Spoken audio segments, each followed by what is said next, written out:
Hello, and thanks for joining us for another episode of Tea and Trowels, the series from the Florida Public Archaeology Network, where we talk with archaeologists about their research and what archaeology means to them.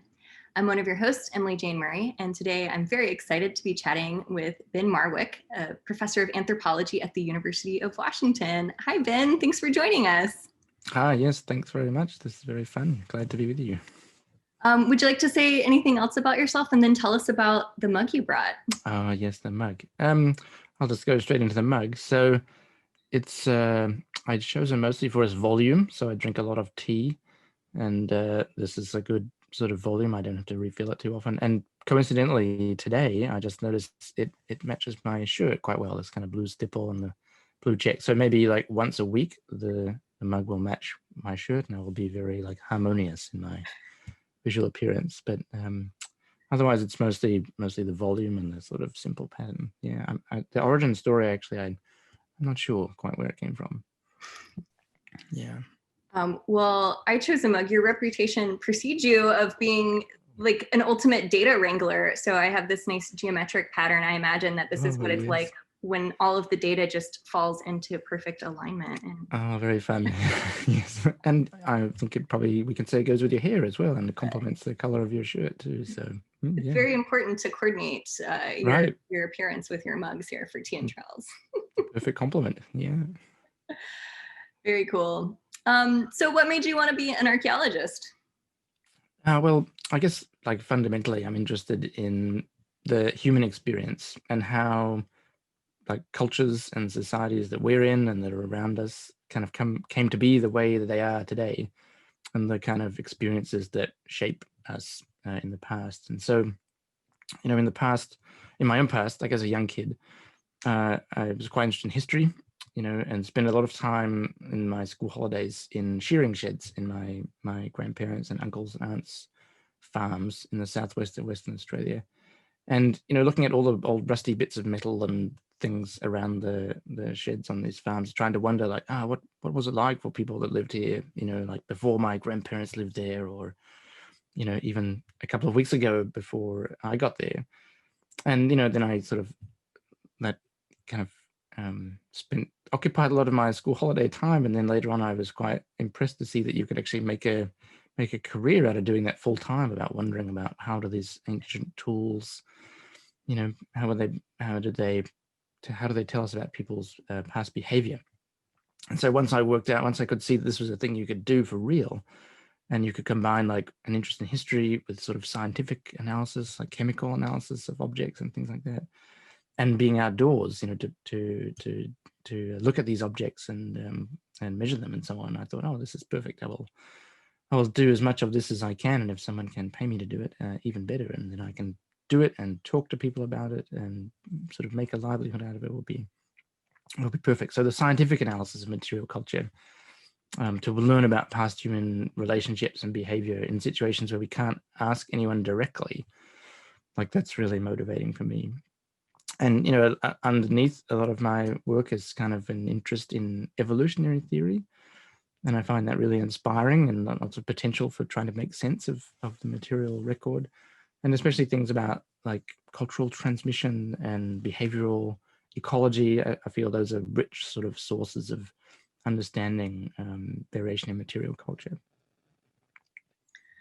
I've been watching a lot of Victorian Farm, which is this BBC show, yeah. and they have all the old tools, and it's so cool to see like the simple machines and like just how enchanting some of these like old tools are. It's crazy, and just trying to. Some of them are so cryptic. You look at it and you think, what could they possibly do with that thing? And so in the last few years, my interest has shifted a bit to include like ancient medical technology, because some of those tools that are part of that are so bizarre and difficult to understand. It's like, what was that sort of weird spiky thing used for? And then you read the description, and it's often quite shocking and makes you feel a bit nervous. Anyway, so you know, just to go a bit deeper, you know, thinking about material culture and past human behavior and relationships, I think why is important to study that. So obviously it's fun for me and for many other archaeologists, but I also think it's valuable like to society generally, because the understandings that we can get out of studying material culture are important for defining our individual identity, like as an Australian person looking at rusty metal things in an Australian shearing shed. It sort of shapes the way I think of myself as an Australian person and my heritage and my grandparents and so on. But it also shapes like our collective identities. Like how do all the people in Australia imagine themselves to be, or all American people? And this is really important because the way we imagine ourselves to be, our identities really shape and determine like how we deal with each other and how we deal with other groups, and what we think is good and right and important, and how we sort of shapes our behavior. So I feel like, although often archaeology can feel a bit trivial, like, oh, well, now we know a tiny bit more about some artifact from 5,000 years ago. In gradually, these ways, these bit of information shape people think about themselves and how they behave. And I think that's really important, that we give a reliable, robust account for people to kind of build their identity out of and determine how they behave day to day. So that's kind of what helps me get out of bed in the morning and do this stuff. I feel it has broader social relevance like that. Definitely. Well, do you want to elaborate a little more about some of your research specifically? Yeah, sure. Maybe a minute. A minute, okay. Yeah, sure. So I did my PhD in Thailand, in Northwest Thailand, Paleolithic archaeology, and currently, my interests have spread into Northern Vietnam, the Paleolithic archaeology of Northern Vietnam, and into Myanmar. So I kind of have gone like east and west of my original PhD location. I'm working with some really fantastic collaborators in those locations, local archaeologists. And we're looking at questions like, when did people first come into these areas, in the sort of great dispersal out of Africa, and how does that connect to like the end of the voyage as people arrive into Australia at around 65,000? How do people adapt to the distinctive local environments of like Vietnam and Myanmar? So that's what I'm up to at the moment. Yeah. Do you have a favorite tool in your toolkit when you look at some of these sites? Yeah, so often, often when we go, especially to Vietnam and Myanmar, we try to use as much local stuff as possible, local equipment. So bring relatively little stuff with me, because it's awkward and heavy, and some of the places we go to are quite remote, and we want to support the local, local community and industries as much as possible. So we usually have a lot of hand tools made in the nearest town, and so in Vietnam and Myanmar, people, oops, that's Siri joining the conversation. So the local archaeologists are very fascinated by Japanese technology, so especially like Japanese gardening tools are considered very wonderful by many of my local colleagues. And so they love to use these Japanese gardening tools as excavation tools. And often they're really perfectly suited. They're just the right hand and good size for your hand, and you can sort of move a bit of dirt with them and so on. So we usually go to like a blacksmith, for example, in a town in Myanmar, and show them some pictures of these Japanese gardening tools, and then ask them to make us, half a dozen of them. And then we will come back a couple of days later and pick them up and go out to our field location. So I would say my favorite tools are these kind of locally handmade, like handcrafted Japanese gardening tools that we then take into the field. And usually we leave them there. Maybe we will give them to some of the local residents so they can do some gardening, or as a sort of memento of our time. And sometimes we keep them so we can return back to the site. But it's definitely these locally handmade kind of Japanese gardening tools that we use for excavation that really, really, some amongst my favorite tools. They're really useful, actually. Often we dig in quite hard kind of clay dirt, and they're good for kind of chopping into that. And they're also good for delicate sort of scraping too. So, I have had in the past, like, people often have like their favorite like WHS trowel or whatever, and it gets very worn down. And I had one of those, and I gave it to one of my colleagues in Indonesia as a kind of deal. Like I would give him my very famous trowel, and he would do something, learn something by a certain time. And sure enough, he did that. So he earned the trowel. I haven't ever seen it since. So I'm quite happy to kind of give away my tools to people who are going to make good use of it, and for whom it's important too. So, but definitely these locally made kind of handcrafted things are amongst my favorite tools. I don't have any of them with me, unfortunately. They all stay in, everything stays in Myanmar and Vietnam. So yeah. It's really amazing that you're able to like just tap into the local economy so much. And I'm sure, there's something to be said for like a locally like handcrafted tool too, versus like the mass produced Marshall towns and shovels and things that we get here in the States that, break and Yeah, I you think it just makes throw them away sense. and buy And more.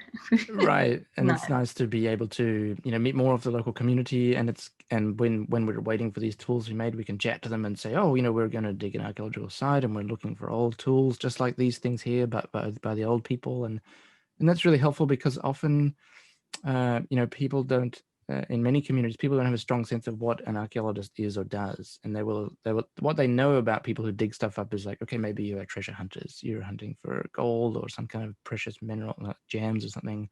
And you're probably going to wreck the place. You're just going to dig everything up like crazy and search for your jewels and then get out of there, or beads or whatever.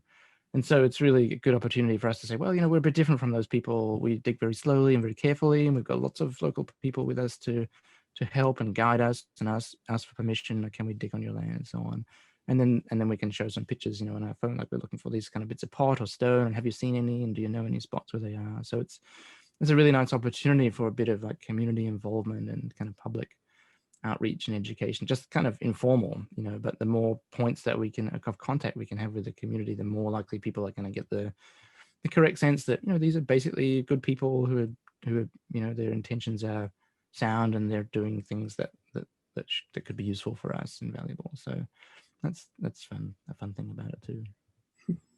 Those informal like educational opportunities too are always just so much better than anything else that you could plan, or any sort of public event you hold. Like none of those ever, just spending time talking to people is just so much more important. Well, speaking of field work, do you have a best worst field story that you can now laugh about? Yeah, a couple, I guess, but probably the most extreme for me personally, at least, is in 2012.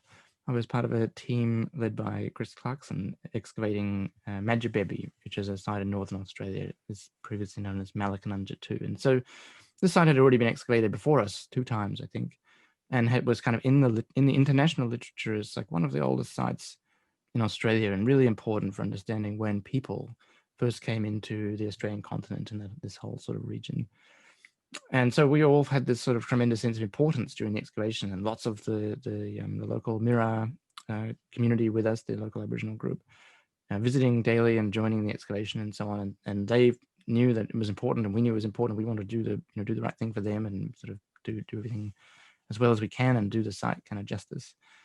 And so we're all sort of working very hard and trying to be very careful and very fast and get everything done very nicely. And the Mirror had organized a documentary team, a sort of film documentary team to film basically everything, with the thought of making like a multi-part series afterwards to show the world kind of how did it go and what did we find and what were our thoughts and their thoughts and so on. And it was a really nice experience, quite intense but really pleasant. And so as a result, everything that we did throughout the site was filmed. Most things, some boring things were not filmed, but whenever we did something a bit new or different, the documentary crew would be like, oh, can we film it? This sounds interesting. Well, let's see. It could be useful for us. And so toward the end of the excavation, as often is the case with the fieldwork, like many things need to happen in a short time. It gets a bit crazy because everything needs to sort of happen like, after you do the section drawing, but before you backfill or something like that, a lot of sampling and stuff. So I was doing in that kind of slightly manic time, and I was having to collect some sediment samples for micromorphology, so a bulk sediment sample. And the goal there is to take out a block of the soil from the wall of the excavation without disturbing it. So you kind of have somehow like hold it all in place and all the sand grains kind of stuck together like that, and then wrap it up in like a bandage, like you in the olden days, how you might wrap up a broken limb with a bandage of plaster that then sets hard so you can't move it and it doesn't get damaged. So we take the block of dirt, sort of carve it out like we're sculpting something, and then wrap it up in this plaster bandage that's a bit damp and then sort of sets hard, and then we can ship it to our lab for further preparation and analysis. And so these are sometimes this is really easy. Like if the sediment that you're excavating is quite sort of concrete, it's literally like carving a statue, and it's very like stone. You just take it out and it's fine. It's very robust. But this excavation was a little sandy, and that's super challenging to carve out a bit of stone because it's just sort of so soft and the grains are not sticking together really well. And parts of the site, the upper part of the site is kind of a midden. That was kind of semi-concrete. That was fairly easy. So when I took the first couple out from the top, I feel quite confident. I'm like, yeah, this is great.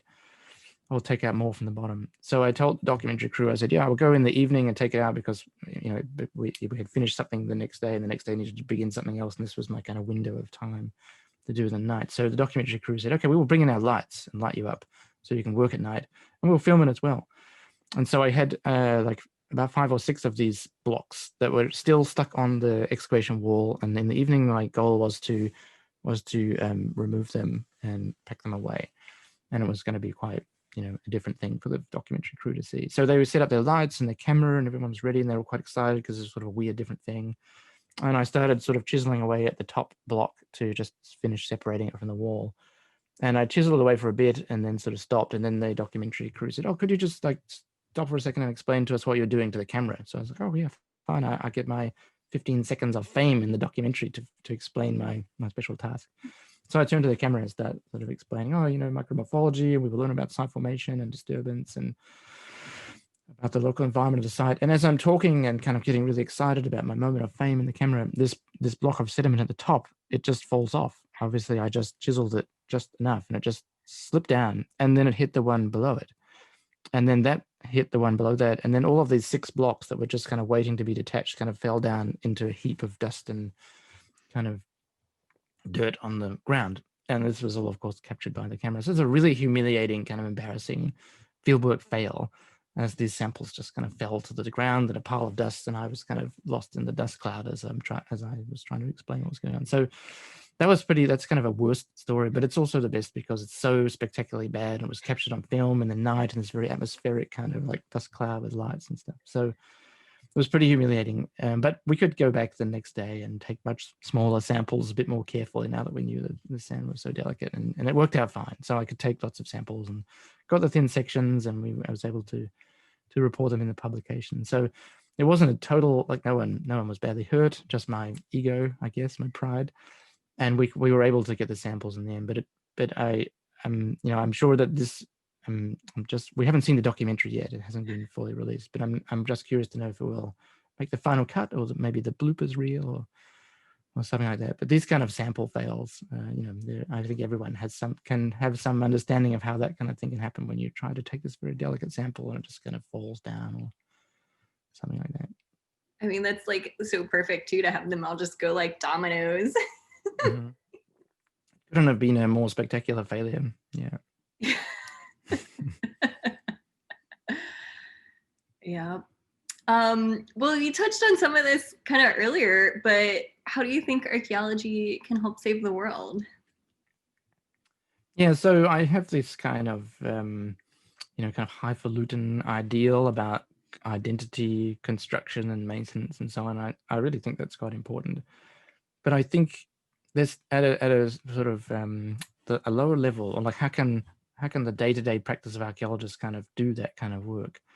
And I have this kind of side interest in this general topic called open science, which is this idea or this sort of combination of ideas and ways of doing things where you do things in a way that people can see clearly what you're doing. So transparency. So our methods are clear to another scholar, could sort of see what kind of statistics are we doing, what kind of data are we just going into the final analysis, and reproducibility, that another person could repeat our analysis given enough information about what we're doing with our data. They could take our data set and get to the same kind of conclusions, like make the same graph or table, and other things like objectivity and cooperation.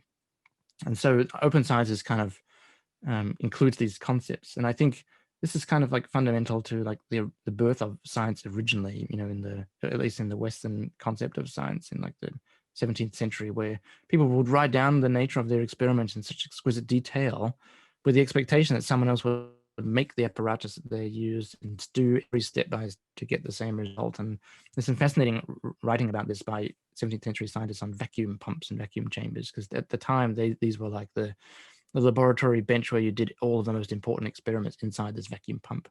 And so this guy, Robert Boyle, would write down in incredible detail how to make your own vacuum pump and what his own vacuum pumps were like, because he was expecting other people to completely reproduce his experiment to prove that he was making valid observations. So archaeology, like many other sort of scientific activities, like we're very dependent on computers. And so that kind of can make a lot of the processes of how we go from the raw data and the field collection or laboratory collection to a result, like a graph or a table or something, can make it a bit obscure because a lot of it happens on the computer and in ways that we're not accustomed to sharing. Like we often don't share like the Excel spreadsheet that makes the graph. We just take the graph out of it and paste it into the Word document, something like that. So I'm very interested in how can we make the process more like it was in the sort of early days of science, where you could see pretty much every decision someone made in every point of their analysis, so that you can make a decision for yourself, like, did you make a good decision in your analysis, or should I be suspect about something?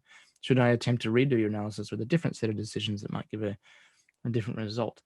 So I'm looking for, in my own work and in my teaching and in what I sort of do in like peer review and talking to other researchers, try to advocate for no barriers to seeing how did you do your work, and especially, and also like learning about your work. So if you publish something, I would like it to be open access, so I don't have to pay, or my library doesn't have to have a subscription to get your work, because those are often expensive and money maybe better spent on supporting students or something like that. So I'm quite interested, for example, in using open source programming language to do the data analysis. So I love the programming language R, free and open source. It has a wonderful community of people that develop and work on it, and that are much better at it than me. So they're all out there on the internet for me to ask, like, how do you do this and that?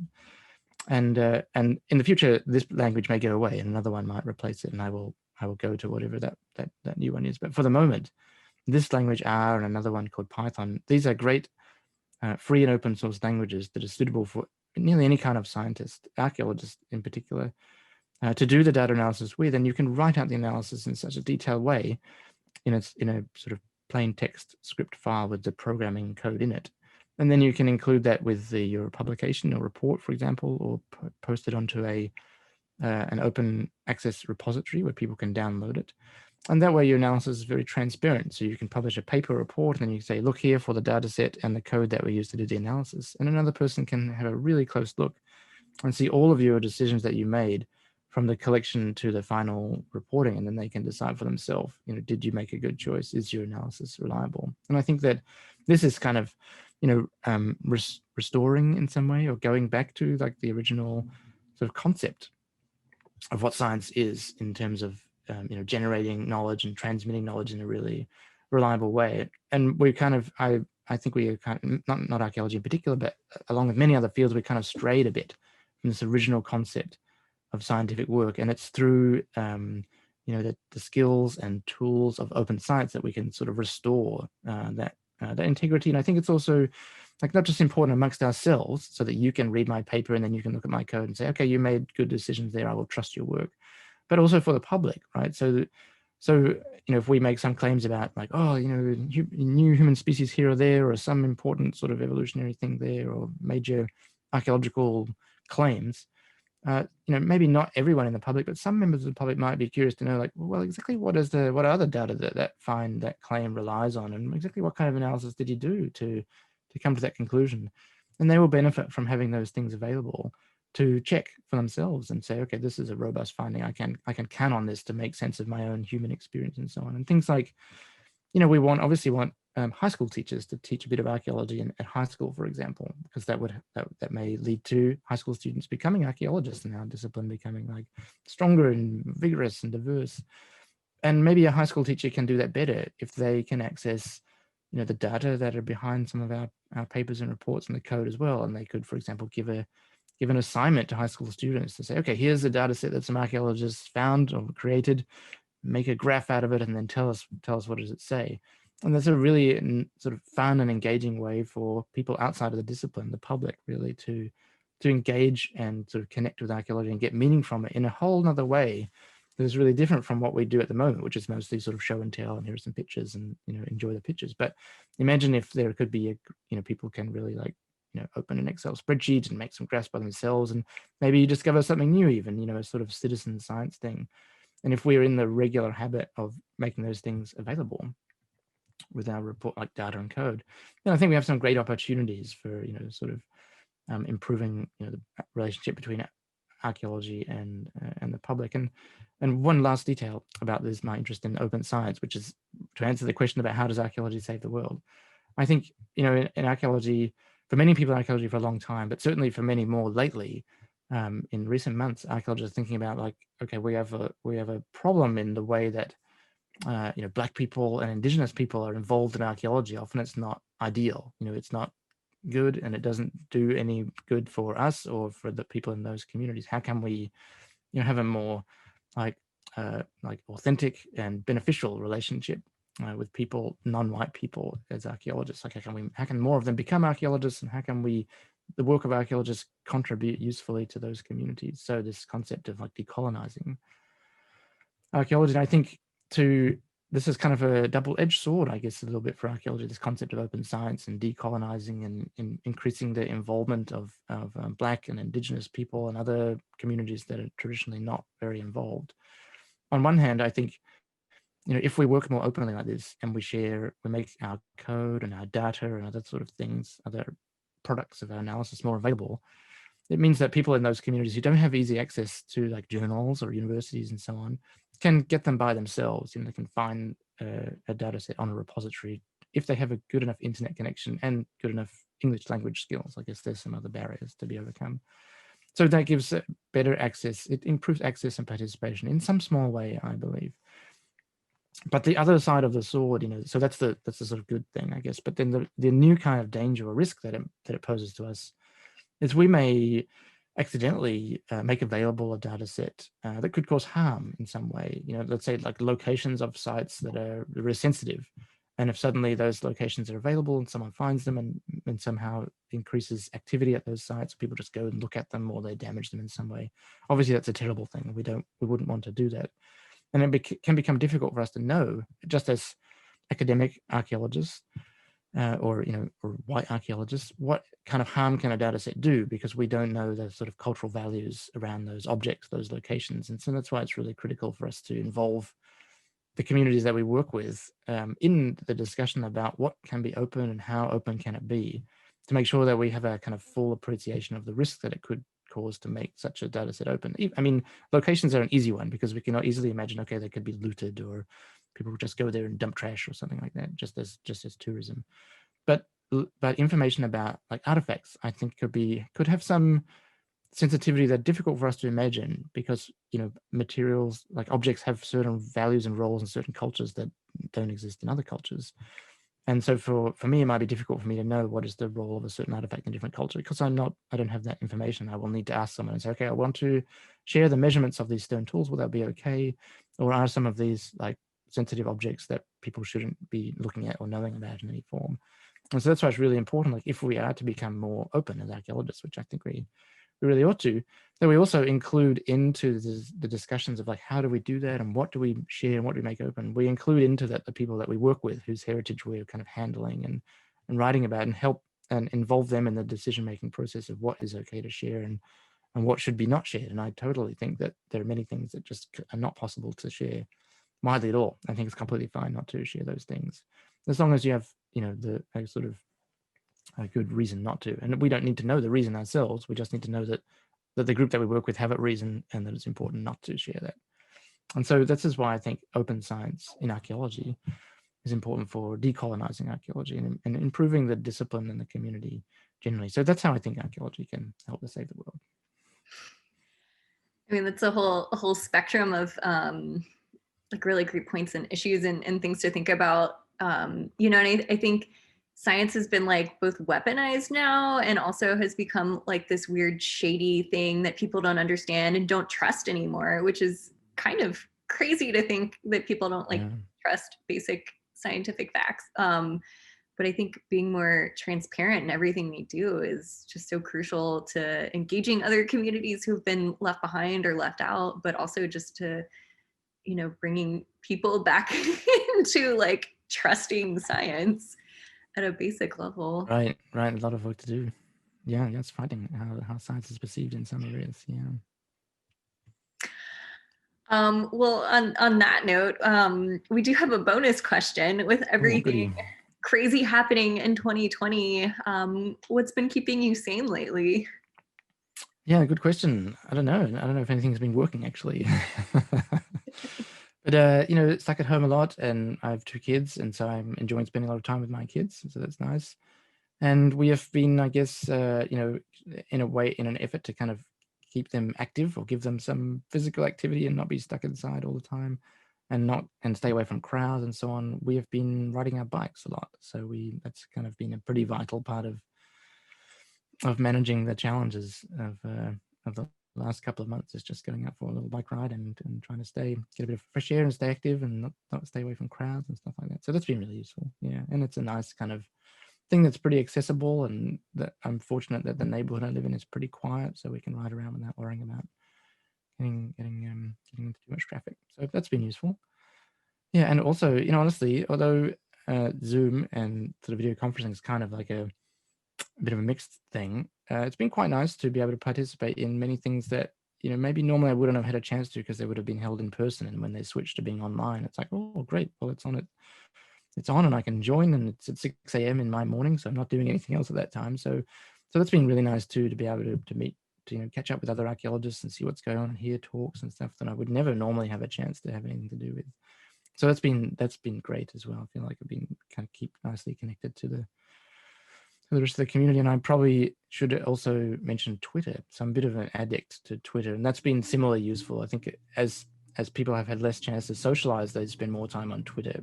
And so that's been quite nice to sort of hear what people are talking about and thinking, and discover new papers and new sort of ideas through that. So those kind of things have been pretty good. Yeah, Twitter can be good or bad depending on like which alleyway you walk It down. sure can. Yeah, Like, it does take go down here with the cat memes and stay away right. It definitely takes like maintenance and a really deliberate approach to make sure you don't kind of get into the worst of it. Yeah, that's totally true. Yeah. Well, thanks for joining us. Thanks for chatting, and thanks to everyone who's watching at home. Cheers. Thank you so much.